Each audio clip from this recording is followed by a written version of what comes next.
following is a special presentation of the World Baseball Classic.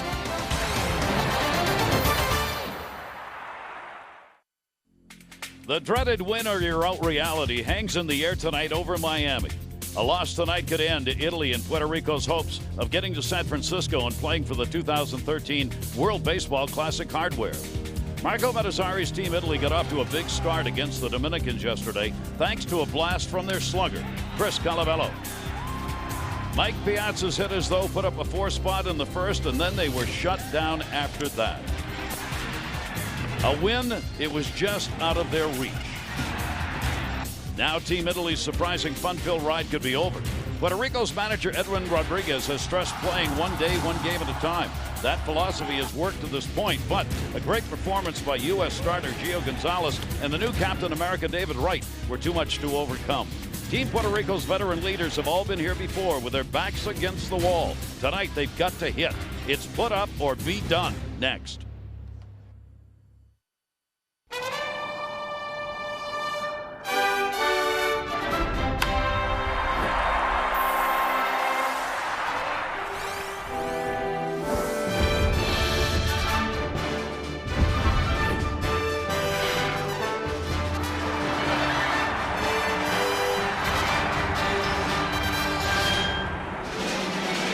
Baseball fans around the world and all the ships at sea, we welcome you to Miami, where Italy is getting set to take on Puerto Rico.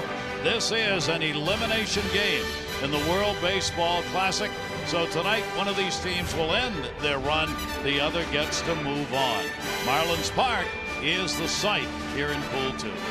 Hi, everybody. I'm Gary Thorne along with Rick Sutcliffe, and we welcome you. For Puerto Rico, it has been a disappointing classic. They come in hitting .234. They've been outscored 14-12. Where are the bats? Well, if they're going to turn it around, it's going to start right at the top of their order with leadoff hitter Angel Pagan.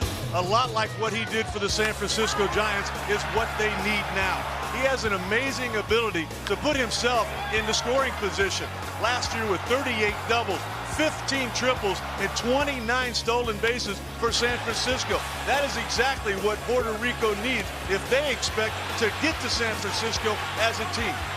Well, Pagan has done everything you can expect from your leadoff batter and your star. Take a look at the numbers he has put up. 400 average. You see 2012 with the Giants, the big 15 triples that led the National League, and of course a World Series winner for Pagan. Now on the other side, the team from Italy was not supposed to be here. They have gotten it done with some pretty good bats, especially in the middle of the order. Yeah, the biggest bat has been Chris Calabello. And I tell you what, I love saying that name. It's a big league name. And I really think with the way he played last year and what he's done here, he is going to finally get some big league service. Team Italy was not supposed to be here. The number one reason that they are is Calabello. In their 4 ball games, he has not only hit 2 home runs, but he has provided 7 RBIs. Gary, as we both know from being down there on the field, neither one of these teams wanted to be here, but they are, and only one is going to stick around Friday. He's continued what he's been doing. You see in round 1, he had the .455 average yesterday, the 1 for 3, a 3-run homer. Member of the Minnesota Twins organization. Can he do it again? And of course, starting pitching is really going to matter here in this elimination game. Starters need to go deep. Alessandro Maestri will be on the mound for Italy. And Giancarlo Alvarado will make the start for Puerto Rico, his second start of this classic. A gorgeous early summer evening here in Miami for this elimination game.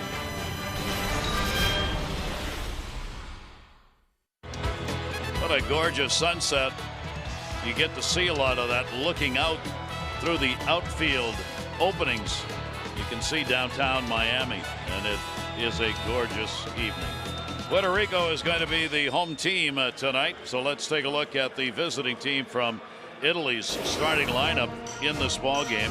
Ponto, D'Onofrio, Rizzo, Liddy. There's the big man, Calabello, in the middle of that lineup. Costanzo, Iriichi, Beretta, and Granado. They need to produce in the middle. Well, the big thing about that lineup, Gary, they're just not going to get a whole lot from the bottom part of it.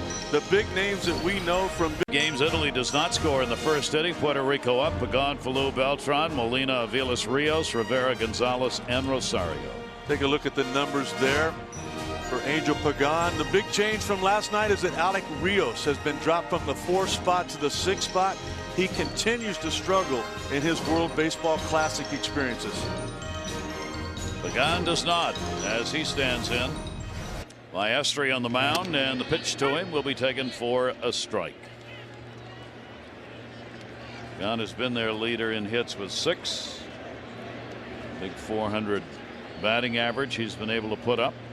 A couple of RBIs. And he will take the pitch down low. I really thought the key to the ball game last night was the problem for Puerto Rico not having good leadoff at bats. In fact, only 2 times did they get their leadoff runner on, and one of those was the only time that they scored. They were poor at bats. They need to be better. Down the line, that's going to be better. Boy, is he hitting. That'll be chased into the corner. Costanza goes over to get it. And taking the big turn and staying at second base. Pagan has just been on fire and fiery in this Classic as a double. And once again, 90 times during the regular season last year, he did what he did right there. He put himself into scoring position. And why that is so important is because now you can simply make a couple of outs, 2 ground balls to the second baseman, and you're going to pick up a run and take the lead in this game. Pagan squaring it up, putting the barrel on the bat. The ball was on the outer half of the plate. Just simply let the pitcher dictate the action, and he took it from there. Second double of the Classic for him. Now Falou, who can bunt. Liddy's playing it for a bunt at third, and the pitch will be taken inside for a ball. Maestri in trouble early here in this game with a 28-year-old right-hander. I actually saw Maestri a couple of years ago in spring training with the Cubs. He was the last guy cut. He almost made that club, but he's bounced around since then. He still is the #1 pitcher for Italy. And an off-speed delivery, and a good one, swung on and missed. Puerto Rico gets the chance here. It's only their 10th extra base hit of the Classic, the fewest among the remaining teams, and they also have the lowest batting average among the remaining teams at .234. Tell you what, talking to Italy's manager before the game, he was as confident as anybody that I talked to. And that's foul back. And really the reason, Gary, was because he said everything is in line. I've done the best that I can do with our roster. We've got our best pitcher on the mound tonight. So, but look, on a day that a new pope is elected and Italy's playing baseball, don't you think? Huh? I mean, come on. You think there's some power from above that's with him here. Swung on and missed. Maestri will get the strikeout. 1 away. I tell you what, I really don't understand that. I mean, there's a situation to manage, and then there's one where you stay out of it. You got Carlos Beltran and Yadier Molina coming up. You have got to, as a manager, get that runner to third, and the best way to do it is with an inexperienced guy at home plate. Have him bunt. You got speed at second base. I don't understand not trying to move that runner up right there by Edwin Rodriguez. That'll bring Beltran to the plate. 1 down now. The DH batting third. He's got a bad leg. He normally would be in the field, but DHing because they don't want to take a chance on causing any more injury to the leg. He got hit with a baseball. He's hit .267. He's only had 1 RBI though. Puerto Rico went 0 for 7 last night with runners in scoring position. That has been a big problem for them in this Classic. Coming into this game, an amazingly low 182 batting average with runners in scoring position. It's a big reason why they're not getting many people across that plate. 1 ball, 1 strike count. Beltran with a look back at Pagan, and he stepped out and he did get the timeout. That pitch does not count. This is that one guy, Gary. Every starting pitch there on the mound. Rick was talking about the Cubs. He played 5 seasons with them, 7 minor league years. He went 40 and 30. Had a good 3.95 ERA, 492 strikeouts, 608 innings. And then, of course, pitching in Japan. Limited duty there with 8 starts last year. So they get it worked out on what they want to throw here. Beltran with a 1 ball, 1 strike count. Maestri's delivery to him down to first. That's a fair ball, backhanded. Rizzo will take it to the bag, get the out. Runner moves up, but there are 2 down.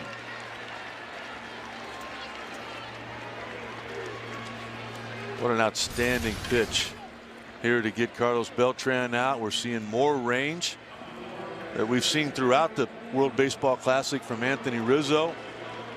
I mean, when you say you're going to be careful with the guy, basically you're saying that on every pitch, your mindset is going to be that the count is 0-2. If you don't make a perfect pitch, you want to miss off the plate. You don't want anything to be centered. And that's exactly what he was able to do to get that out. So now Yadier Molina will come to the plate. Molina's hitting .273, has not picked up an RBI, however.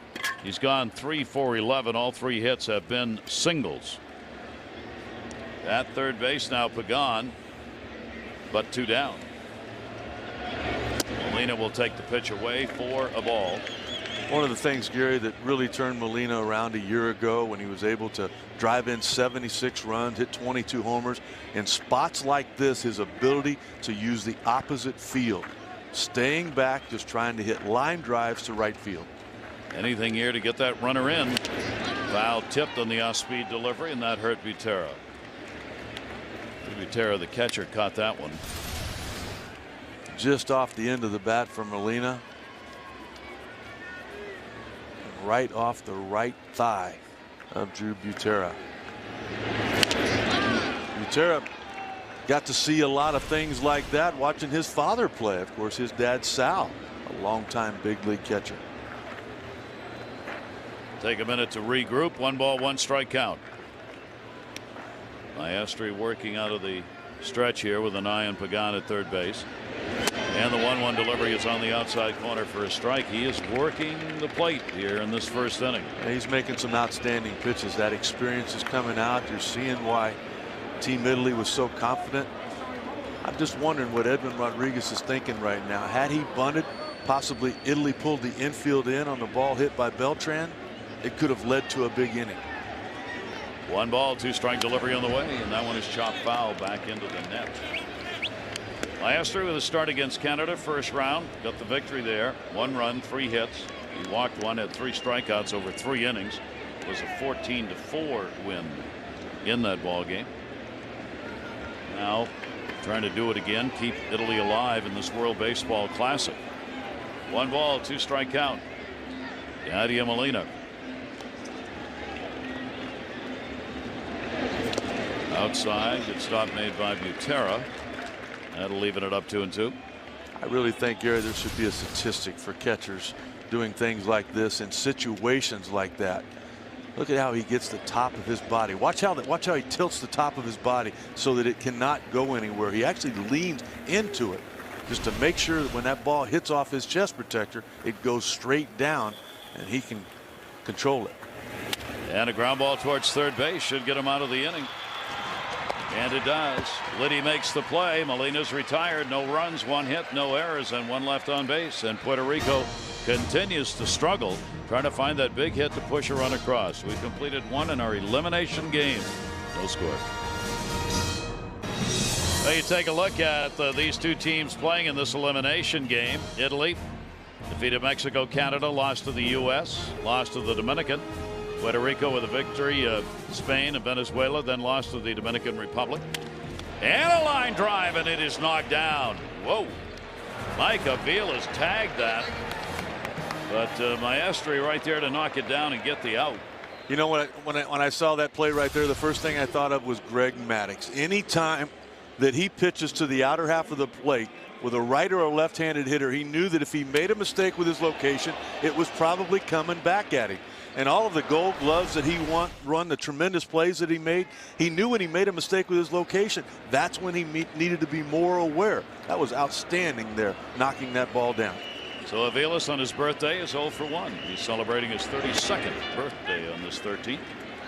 Rios up. Rios with a 2 for 13.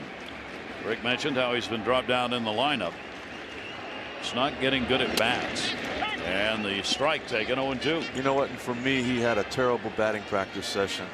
Their hitting coach, Carlos Delgado, was just shaking his head. He must have hit like 15 out of 20 pitches out of the ballpark. That when you're struggling and your swing is long, is not what you need to do. The batting practice pitcher's throwing 40, 50 miles an hour. This is 85 to 90 here. You're not going to catch up to it. 1-2 delivery on the way to him, and there's that big long cut, and he's out of there. Strikeout victim. Maestri's got 2 Ks. I mean, it's just a waste of time. You've got to keep him in the lineup. He provides some defense for you, and he's always a threat. But you're not going to do any damage when your swing is that long and you continue to swing at everything that's thrown your way. So Rios is out of there. That is the second strikeout here in the Classic he's had. And there are 2 down. Here's Rivera. He will take the pitch for a strike. He's had only 4 at bats, but as Rick said, with Maldonado playing at first base and 0 for 7 of 6 Ks, he comes out, Rivera comes on, and a chopper towards the middle. Nick Punto's over to get it. He makes the nice play to get the out. So Maestri has a very solid inning as he retires the side in order, and that's 2 innings complete here. Errors, 1 left on base. U.S. now are entertainment centers in addition to the field. A lot of other things to do for fans that come. We showed you the aquarium behind to take a look at. The Clevelander is very famous here. They have a Clevelander club which is in South Beach, and they have a Clevelander club here. I don't know why it is popular. We haven't had an opportunity to be out there, but there's a chance. I do know one thing. That club was strategically put right by the visiting bullpen. There's a rumor that no one in the visiting bullpen has ever answered the phone here. I'm sure there's been some times when that call was not connected. I don't know why. Honest, I don't. Life's about priorities. And I don't want to leave my seat. No, Andy Gonzalez with a 1 ball, 1 strike count. We have, however, petitioned with voluminous signatures for the opportunity to broadcast a game here from the Clevelander club, and it has been denied, and I'm a bit perturbed, not understanding why. I mean, we're here all week. Yeah, you'd think 1 game. Here's the 1-2 delivery, and the pitch is inside. Maestri's showing outstanding command with that breaking ball there. He was going to a chase zone, trying to go below the strike zone to get that 3rd strike. Now you got to come back into the zone here to get the out.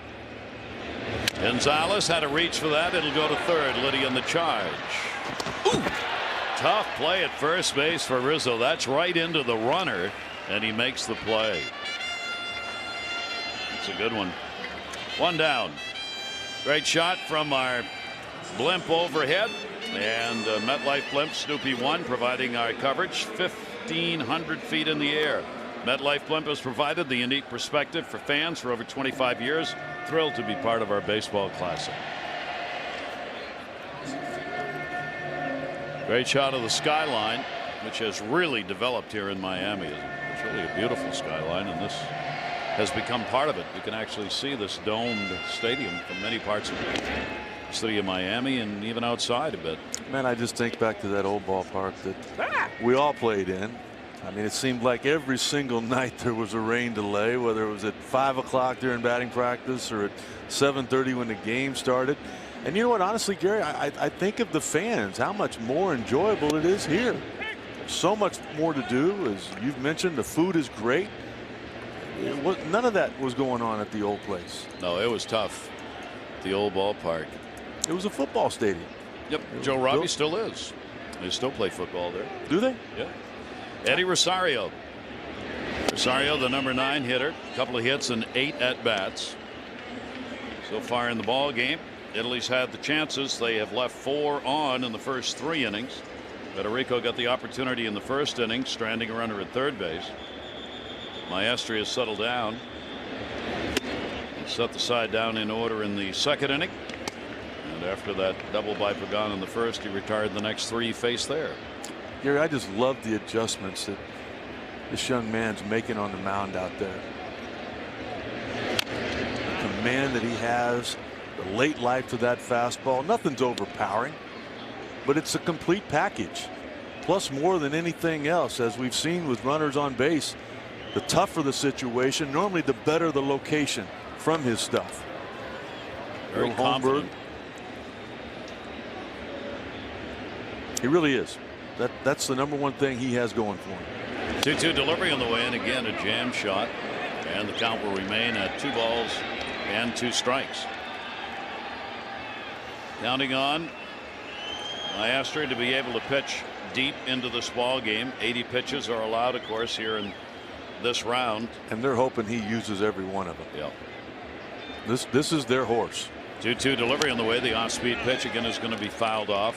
Rosario just got a piece of that one and knocked it away. I mean, this is no different than Jim Leyland and the Detroit Tigers having Verlander on the mound. They're not going to go into a ball game with more confidence of winning it than they're going to tonight with Maestri on the hill. They have their entire bullpen available. Under the pitching restrictions, there's nobody ineligible to pitch in this game. 2-2 delivery on the way, and he got him. He kept throttling back with that breaking ball and gets the strikeout. That's exactly what he did. He just took a little bit more off of it than the ones that he was able to foul off. Look at the location on the outer half of the plate. You can see the ball tumbling in. There's the grip right there. Here it comes. And you can see clearly there that Rosario was out in front of it. And Rosario, one of the few guys, actually the only guy for Puerto Rico that had more than one hit last night. So the outs recorded. There are 2 down. And here's the top of the order again. Pagan, who's been the tough out in the lineup. Leadoff double in this ball game. He leads the team with 7 hits now. And think about where the double was. It was a fastball away that was lined down the left field line. He starts him off with a heater in. Pagan, the only batter so far to get the ball out of the infield versus Maestri in the ball game. 1 ball, 1 strike count.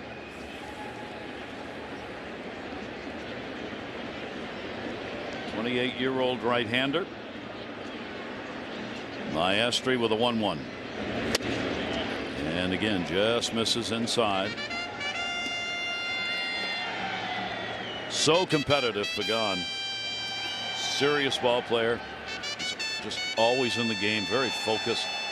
Well, what a tremendous leader trade that the Giants made. Torres was struggling a little bit as their center fielder. They just swapped center fielders. That rare combination of power and speed that he gives you from the leadoff position, plus the tremendous defense that you have to have. I mean, we're looking at the dimensions at this ballpark. Everybody's talking about how big it is, how it plays bigger than what the numbers are. It's going to get bigger when we leave here and get to AT&T Park in Frisco. Yep. 2 ball, 2 strike count with 2 away. Maestri puts it in the air, playable. Center fielder Murphy is there to put it away. That's 9 in a row retired since the leadoff double by Pagan. And here in this elimination game, it's the pitchers dominating through the first 3 innings. Back here in Miami, here at Marlins Park, opened in 2012. It's the newest, 37,442. First LEED Gold certified, environmentally active in construction of this ballpark and the retractable roof. And I want to remind you, you can go to worldbaseballclassic.com, bookmark it, your one-stop source for news, video highlights, online shopping, authentic jerseys, and you can gear up. Just go to worldbaseballclassic.com, accessible on your computer, tablet, or smartphone. I thought about going there before the game tonight to see if we couldn't get a sweater or a jacket.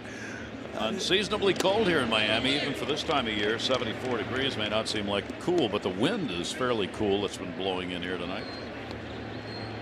Irving Falou at the plate, a strikeout victim his first time up. 2-3-4 in the order for Puerto Rico in the 4th inning. Maestri's delivery will be taken outside for a ball. 2 teams from the 4 here in Miami will qualify to go to San Francisco. The Netherlands and Japan have already qualified. Got a text message just a little while ago from my old roommate with the Cleveland Indians, Hall of Famer Bert Blyleven. The Netherlands are already in Arizona. They're going to play a couple of exhibition games there, and then they'll be waiting on us along with Japan in San Francisco. 2 teams to come out of here. Dominican Republic, USA are the 2 favorites. Puerto Rico, Italy playing here for the right to move on. One of them will be eliminated in this game. 2 winners of game 1 play tomorrow in a much anticipated game with the Dominican Republic and Team USA. 3-ball, 2-strike count. Lou will take the pitch, and he walked it. First 3-0 count he'd had, came back, got a strike, but leadoff man is on here in the 4th inning. Well, you take a look, second round in the pool play. Those are the scores. You see the games 1 through 4 that have moved them on. The Netherlands with a 7-6 win over Cuba in a tremendous baseball game, and then a 10-6 win came from Japan in order to determine who was going to go 1 or 2. Well, there's so much balance there. The only loss that Japan has in the tournament this year, they lost to Cuba 6-3, and it was the Netherlands that had to beat Cuba twice in round 2 to get to San Francisco. So some balance already there waiting for these two teams to come out of this pool. And Japan, of course, has won the two World Baseball Classics. And Jurickson Profar, we understand, has been added to the roster of the Netherlands. Oh, my goodness. We remember him from the Futures game a year ago in Kansas City. First at bat, home run. Terrific shortstop. I was actually told by the front office of the San Francisco Giants that even if King Felix Hernandez was available, Profar would not be part of the deal. Wow. So they have got some fine young players already on that team, and then with Profar added. Wow. They got like 9 shortstops, don't they? Yeah. They've had to play shortstops at different positions because they've had so many good ones. Bogarts is phenomenal. I think he's probably the top prospect for the Red Sox. Of course, Simmons is going to be a superstar.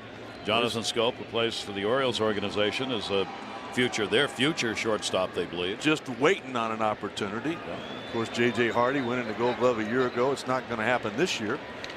Yeah, they've got some fine young players. Profar's going to play somewhere. Profar was not expected to join the roster. That's kind of a surprise decision. He'd been talked about before the roster was set. He'd been talked about being added, and it seemed to be that he wasn't going to do it. And now today the announcement that he is. Probably going to be like what goes on with the Dominican Republic with Ibar and Reyes. One will play short, one will DH. Throws over. Falou with good speed at first base. Leadoff batter on, second time for Puerto Rico. Pagan had the double in the first inning and was stranded at third. Beltran, this is the middle of the order now. He grounded out his first time up. Short lead at first. 1-1 delivery on the way, and that's inside for a ball. And Maestri for the first time in the ball game, a little off now on location. Well, you talked about how quick the top of the 4th inning went. And I just wonder if mentally he was prepared to go out there and face the first hitter. Immediately with Falou up, he fell behind 3-0 and eventually lost him on the 3-2 pitch. 2-1 delivery on the way. In the air to left field. Stanzo will move in on it. And Beltran is retired. Runner back to first base. The pitcher dominated game. There is Chris Cooper up in the bullpen for Italy. Now, if you make a mistake as a manager in this ball game, you're gonna err on the side of caution. You have got to be 2 or 3 hitters ahead, knowing that if he does get in trouble, if it's second and third right now, and eventually they score a run, you got to have somebody ready to come in to get that particular hitter out. So they will get the bullpen going. 1 down. Here's Molina. And again the throw over to get him back. You got to pay attention right now to the situation. You got one of the better contact hitters in the game of baseball at home plate. The knock on Molina, because of his lack of speed, he hits into a lot of double plays. So if you can put the game in motion, you've already got a big gap between the first and second because Rizzo's got to hold the runner on. If you send a runner, now one of the middle infielders has to cover the bag, so that creates another hole possibly for a ground ball to get through. 1 away.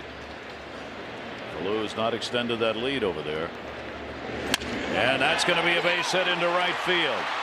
Chiarini will come up. Runner's going to go to third. Throw to the cutoff man. They'll let it go through. Not in time.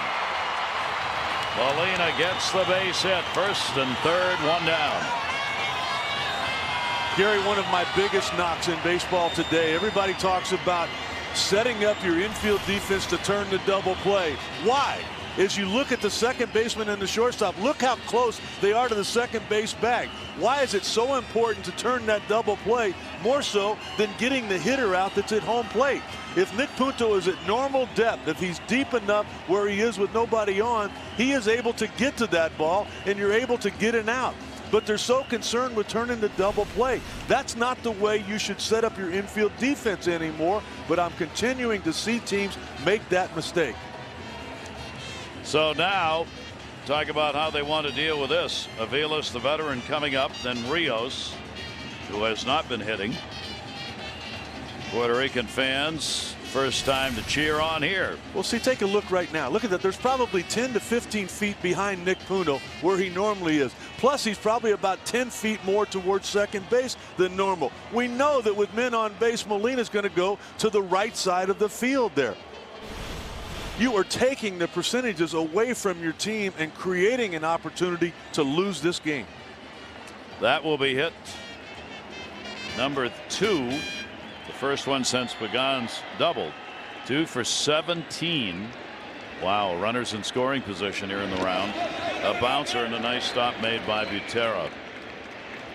Aviles up.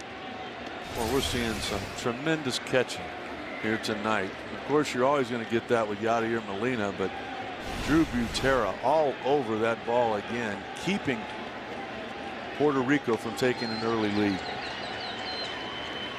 Aviles grounded out his first time up on a comebacker. 1-0 delivery to him. Another bouncer. Runner's going to go to second. No throw. Wild pitch. Maestri just appears to be out of sync and losing that great control he had. Yeah, he's not made really one good pitch this whole inning. He was fortunate that Beltran got himself out. That ball, as it came out of his hand, Yadier Molina anticipating it was going to bounce, and when it was not secured and it did not drop right in front of the catcher Butera, tremendous anticipation on the part of Molina. He sees it coming out of his hand down, and immediately he takes off. Even with below average speed, no chance of making a throw there. So Aviles has got a chance to celebrate his birthday in royal style. A base hit here could pick up a couple of RBIs. 2-0 delivery, and got him to chase one off speed that went down. 2-1. Aviles hitting .308 coming into the ball game with 6 runs batted in. He's been a great producer for Puerto Rico, doing it in a number of ways: sac flies, ground balls, base hits. Runners on second and third. 2-1 delivery to him, and that one's going to miss. I really think he's got to be smart here, even on this 3-1 pitch. I do not look for a fastball located if I'm Mike Aviles, and the reason for that is the struggles of the guy in the on-deck circle, Alex Rios. If somebody's going to beat you right now, it's Rios that has got to turn it around. I either spin this pitch for a breaking ball or try to get him to chase a fastball. And that ball is going to be put up in the air. It is not deep. Shortstop. Granado's got it. Runner's going to stay. There's a big out. Not a very good piece of hitting there, Gary. You know that it's going to be a breaking ball again because you've got to know who's behind you. Rios struggling as much as anybody in the game. He was geared for the fastball. You're not going to get it in that situation. He has got to stay back. He's got to look off speed there to be able to hit the ball with more authority. Really, really disappointing there on the part of a big league veteran, Mike Aviles. What a struggle in this ball game for both of these teams to find an RBI hit. We have no score. Bottom half of the 4th inning. Runners remain at second and third, but now there are 2 down. And here's the chance for Rios to have a little retribution for all the struggles he's had at the plate. A couple of hits and 14 at bats. Well, Gary, when you're a pitcher out there and you know that a guy's struggling, you know that the only way he can get out of it is to swing the bat and get a hit. Don't give him a strike to hit. He is not up there thinking walk. He is in swing mode from the very beginning. Go immediately to a couple of the chase zones. That high fastball in, the tailing fastball in on his hands, or spin that breaking ball and trust that Butera will keep it in front of him. Maestri, let's see how he works here.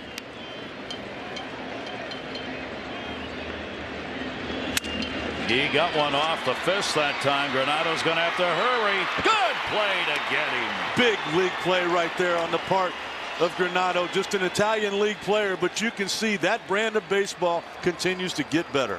No runs, 1 hit, no errors, 2 more are left on base. Neither team able to find an RBI base hit, and the D from Granado ends the inning. This is an elimination game. It remains about pitching and D.